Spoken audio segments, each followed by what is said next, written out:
నమస్తే and welcome to hit TV. మామూలుగానే ఆదివారం వచ్చిందంటే చాలు నాన్ వెజ్ కు డిమాండ్ బాగా ఎక్కువగా ఉంటుంది. సండే వస్తే ముక్కలేందే చాలా మందికి ముద్ద దిగదు. చికెన్, మటన్, చేపలు ఇలా ఏదో ఒకటి ఉండాల్సిందే. అయితే ప్రస్తుతం మటన్ ధరలు మండిపోతున్నాయి. కేజీ మటన్ ఏకంగా 1000 రూపాయలు పలుకుతోంది. ఇక చికెన్ ధర కూడా అలానే ఉంది. ఇక పండుగలు, శుభకార్యాలు వేళైతే కొన్ని ప్రాంతాల్లో నాన్ వెజ్ ఖచ్చితంగా పెడతారు. అందులో మటన్ అయితే తప్పనిసరిగా ఉంటుంది. దాంతో మన దగ్గర మేకలు, గొర్రెల ధర భారీగా పలుకుతూ ఉంటాయి. ఇక తాజాగా ఓ ఆశ్చర్యకరమైన వార్త వెలుగు చూసింది. ఒక చోట మేకను సుమారు 7 లక్షల రూపాయలకు విక్రయించారు. వామ్మో, మేక ధర అంతనా? దాని ప్రత్యేకత ఏంటి? ఎందుకు ధర అంటే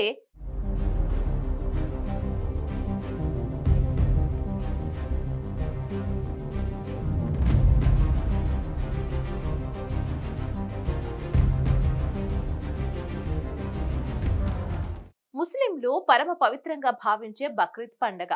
ఈ పర్వదినాన ఖచ్చితంగా జంతు బలి ఉంటుంది. ఇది వారి ఆచారం. దాంతో బక్రీద్ పండగ నేపథ్యంలో హైదరాబాద్ లోని పలు ప్రాంతాల్లో గొర్రెలు, మేకల అమ్మకాలు భారీగా జరిగాయి. డిమాండ్ పెరగడంతో ధరలు భారీగా పెరిగాయి. సాధారణ రోజులతో పోల్చుకుంటే బక్రీద్ సందర్భంగా గొర్రెలు, మేకల ధరలు రెట్టింపు అవుతాయని వ్యాపారులు అంటుంటారు. ఈ క్రమంలో ఓ చోట మాత్రం మేకకు 7 లక్షల రూపాయలు చెల్లించి మరీ కొనుగోలు చేశారు.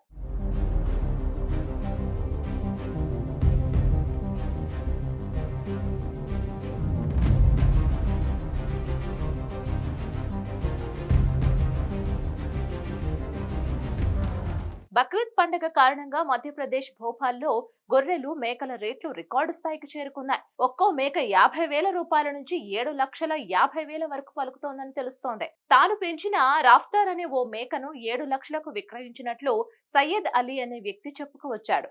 దీని బరువు 155 కేజీలు ఉందని వివరించాడు. అలాగే షాన్ ఏ భోపాల్ అనే మరో మేకను 4 లక్షలకు అమ్మాడు. ఇకపోతే తాను ముంబై, పూణే, నాగపూర్, రత్నగిరి, అహ్మదాబాద్, సూరత్, భరూచ్, రాజ్కోట్ వంటి నగరాలకు గొర్రెలు, మేకలను అమ్ముతూ ఉంటానని షాదబ్ అలీ పేర్కొన్నాడు. సాధారణ రోజుల కంటే బక్రీద్ నాడు వాటికి మంచి డిమాండ్ ఉంటుందని పెంపకదారులు చెబుతున్నారు. ఇక బక్రీద్ సందర్భంగా 2 తెలుగు రాష్ట్రాల్లో ప్రభుత్వాలు సెలవులు ప్రకటించాయి. ప్రభుత్వ కార్యాలయాలతో పాటు బ్యాంకులు కూడా మూసి ఉండనున్నాయి.